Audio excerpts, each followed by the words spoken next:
live from the heart of the South Carolina Lowcountry. This is News 2 at 11. Flash floods turn area streets into raging rivers tonight, and it all happened in a matter of minutes, stranding motorists and forcing people to head for higher ground. Good evening, everyone. I'm Jon Robinson. And good evening. I'm Darla Rourke. Some parts of the Lowcountry are drying out after a stretch of thunderstorms tonight. Others aren't. We're getting reports that the crosstown in downtown Charleston is still flooded and that several cars have stalled out, causing traffic delays in that area. Now, earlier today, the combination of heavy rains and high tide created dangerous flash flooding for many drivers and pedestrians.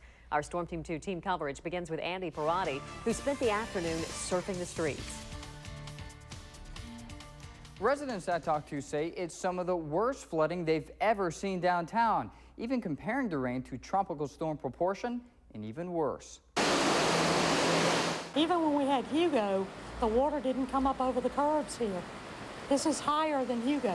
It was no hurricane, but rains from the skies turned parks into water parks and roads into Rivieras. This is like Venice right now. I feel like I need a gondola to get over to my vehicle. Our News 2 truck is no gondola, but it did seem like we floated to her car. Thank you. Around 6 tonight, this is what Live Viper saw. Fast-moving thunderstorms, dropping more than 2 inches of rain in less than an hour. Although police say it's never a good idea to drive through standing water, many do. The result, many times, cars like this stranded, and so are their drivers. When I first got here, it was probably down the bottom of the door. When I got out of my car, the water was probably about right there. Rushed in when I opened the door. And your car just stopped? Yeah, it's flooded. I had to get a tow truck or something. He's not the only one stuck. The Crosstown, Ashley, and East Bay all saw their share of drivers and bikers who thought their wheels were waterproof.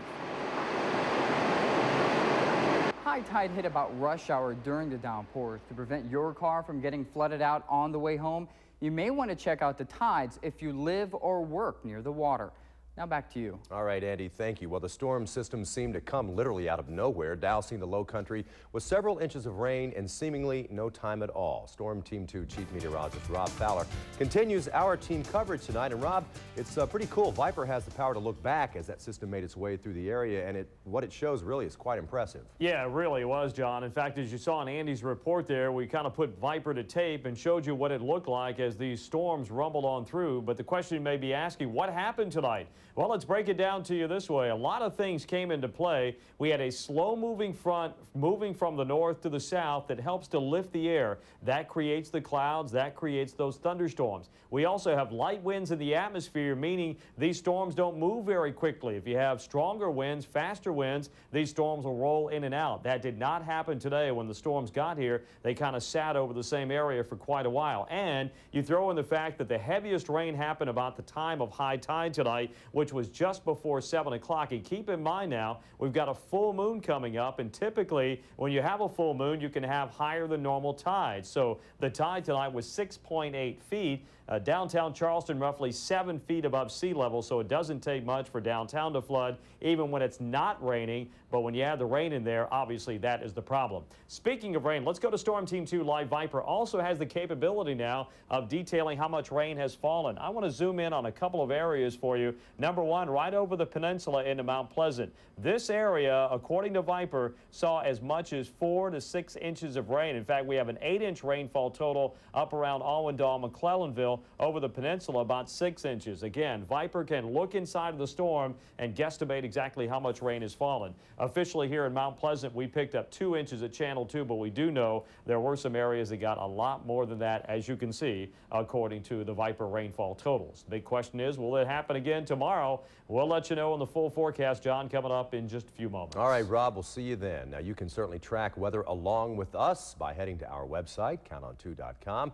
And while you're there, you can get an hour-by-hour forecast. In other news tonight, Charleston city leaders are developing a strategy to recruit a new chief of police. Yesterday, Chief Reuben Greenberg announced his retirement. A spokesperson with the mayor's office says the job description for Greenberg's replacement isn't finished yet. But we asked a council member what qualities he would like to see in the new chief.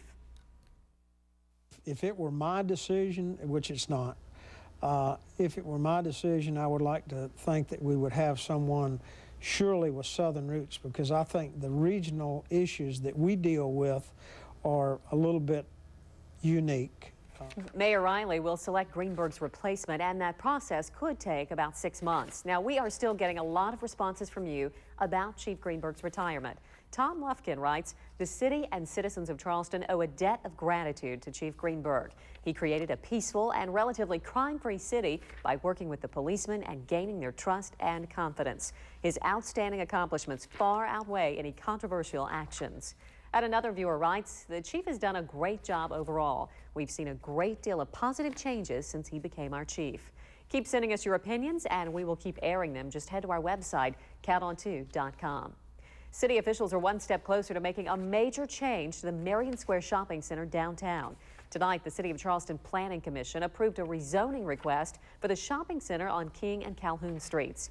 The rezoning would change the 1 1/4 acre property from general business to urban commercial zoning, which allows for more residential units. The redeveloped Marion Square Shopping Center would include retail shops, office space, condominiums, and parking. Now, the Planning Commission's recommendation for approval now goes before Charleston City Council. There are new developments tonight in the death of a former Marine recruit at Parris Island. The drill instructor charged in that case may face a full military trial. The investigating officer is recommending Staff Sergeant Nadia Lopez be court-martialed, but that doesn't necessarily mean that will happen. It's simply a request to the general of the base, who will ultimately have to make that decision. Lopez is charged in the death of 19-year-old Private Jason Tharp. He died in February after drowning in a training pool. Investigators say Lopez was the last instructor with Tharp before he died. A Moncks Corner nightclub is destroyed after an afternoon fire. It began around 12:30 at this structure on Highway 52 and Gilliard Road. Fire gutted the club and also damaged the Hair It Is salon. Several fire crews responded to the fire, including Goose Creek Fire and Whitesville Fire.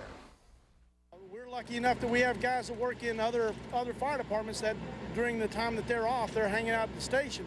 And it definitely proved its work today. With those guys hanging out, we were able to make a quick entry and actually saved one of the two businesses. The salon will reopen for business early next week, but the club apparently is a total loss. In Berkeley County, rescue crews have recovered the body of a missing boater on Lake Moultrie. The body of 61-year-old Hugh Stallworth was found earlier this morning. Stallworth jumped out of his boat Sunday afternoon to save his wife, who had fallen in the water. Across America tonight, protesters are holding candlelight vigils in honor of our troops overseas and to show their support for Camp Casey in Texas. Now, this is right outside the White House in Washington, D.C. Thousands of people attended tonight's candlelight vigil there. Now, Camp Casey is the nickname given to Cindy Sheehan's effort to speak with President Bush. She is vowing to stay outside his Crawford, Texas ranch until she gets a chance to talk with the president about the loss of her 24-year-old son, Casey, who died while fighting in Iraq. And tonight, about 70 protesters gathered in Marion Square in downtown Charleston to hold a candlelight vigil in honor of Cindy Sheehan and her efforts. They're just one of thousands of groups across the U.S. and the world holding vigils in hopes of bringing U.S. troops home. Organizers say it is a great way for people to have their voices heard. It's time for us to join 1,500 cities across the country who are doing the same thing that we're doing today, and that is saying to the president, why are we there? Please talk to Cindy and bring our troops home safely. And tonight's event was sponsored by Thinking People and MoveOn.org. The group plans to attend a nationwide rally in September. In tonight's Iraq update, 3 coordinated car bombs shook the streets of Baghdad today. Those attacks designed for maximum damage. At this point, 43 are dead, 88 wounded. The first car bomb struck at a bus station. Then, as the wounded were dragging bodies away, another car bomb went off at the exit. 30 minutes later, a car bomb exploded in the nearby hospital, where many of the wounded were taken. So far, no one has claimed responsibility for these highly coordinated attacks. Anguish, anger, and tears mark the beginning of the end of Israel's 38-year occupation of the Gaza Strip. We want to show you a live picture tonight of the settlement in Gaza, a place about twice the size of Washington, D.C., and surrounded by Palestinians. Now, today, Israeli soldiers began removing Israeli citizens, all in the name of peace, but not all are going peacefully, and a night filled with raw emotions. This Israeli family believed they were commanded by God to live here, but now they're being forced out. Where will you go now? We don't know. We have no house now. Some 14,000 Israeli troops wasted little time clearing out 5 Jewish settlements in Gaza. Unfortunately, it looks like my country is getting smaller and smaller. But not everyone went without a fight. In the West Bank, a settler shot and killed 3 Arabs. This West Bank settler set herself on fire in protest. And a government minister was hit with an egg. In synagogues of the remaining settlements, the faithful called for a miracle. Outside, troops were cursed and taunted, and for most of the day, they stood and took it. But getting physically attacked was simply too much, and moments later, "Don't touch me," she screams. "I'm a woman. Let me stay." Her anguish is shared by many soldiers who agree with the settlers, but say they're simply following orders.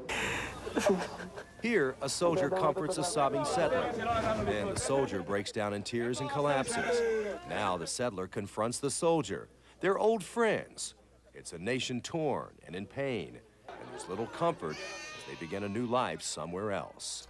Today was the first day of forcible evacuations from Gaza following a 2-day grace period during which settlers were given a chance to leave voluntarily.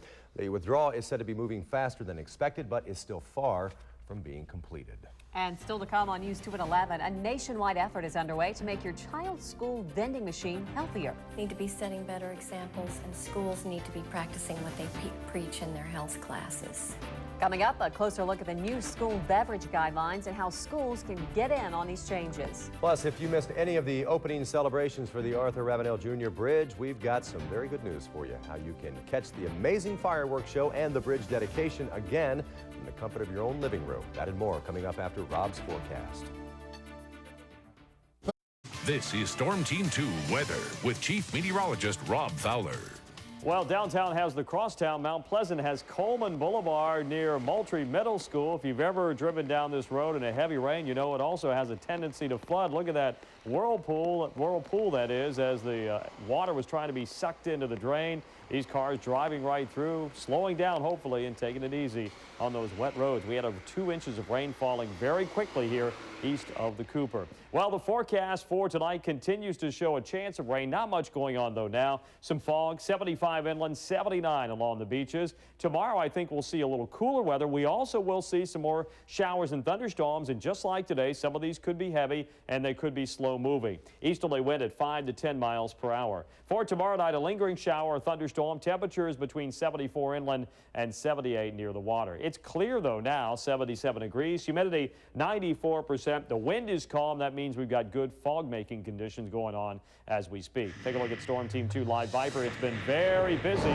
through the afternoon and early evening, but now things have really quieted down. But the reason we're going to keep some rain in the forecast is what you see up across Orangeburg County, also in upper Dorchester County. Even though this area is shrinking, it is kind of holding together somewhat, moving down to the southeast. Just some light rain, Moncks Corner down the road, maybe Somerville as well. Also watching some rain showers and thunderstorms offshore. And actually, this comes into play because the actual front causing the rain earlier today is sitting right off of our coast, and that will come into play, a weather maker tomorrow as well. So what happened today? Let's run it down very quickly for you again. Slow-moving front lifted the air, creating clouds and rain. Light winds means those rain showers are moving very slowly. The heaviest rain happened at high tide about 7 o'clock this evening. And don't forget, when you've got the earth, the moon, and the sun all lined up to create a full moon, you get extra gravitational pull. That means the tides are higher and the tides are lower. Today, the tide close to 7 feet. Downtown Charleston, roughly only 7 feet above sea level. Here's the front we're talking about, sitting right on top of us now. On one side, you've got some cooler, less humid air. On the other side, we know it's hot and humid. That's where we've been. And right along this front, these air masses collide, creating those showers and thunderstorms that we saw for today. But at least for the moment, most of the rain here in eastern South Carolina has dissipated, but still very strong upstream. And again, we'll keep an eye on this area as some of that energy moves in tomorrow and creates more showers and thunderstorms. 76 at the Capitol now, 77 in Charlotte. Temperatures pretty uniform in the mid to upper 70s now. Around the Lowcountry, Kingstree 78, Goose Creek 77, Georgetown also at 77 7 degrees. So what can you expect tomorrow? Warm and humid as the front comes through again. A few degrees cooler with showers and thunderstorms. Still, we'll see a heat index 100 or just a little bit above. It will be higher, though, in Beaufort and Jasper counties. Low 90s for tomorrow and Friday. If you're heading out to Sertoma tomorrow to check out some high school football, also on Saturday, a chance of rain. Hey, got to quickly mention our good friend Dr. Joe McClellanville called in, said, Rob, 2.1 inches of rain. Most of that fell in 30 minutes time, so it was coming down today. Yeah, heavy rain and high tide, bad combination, too.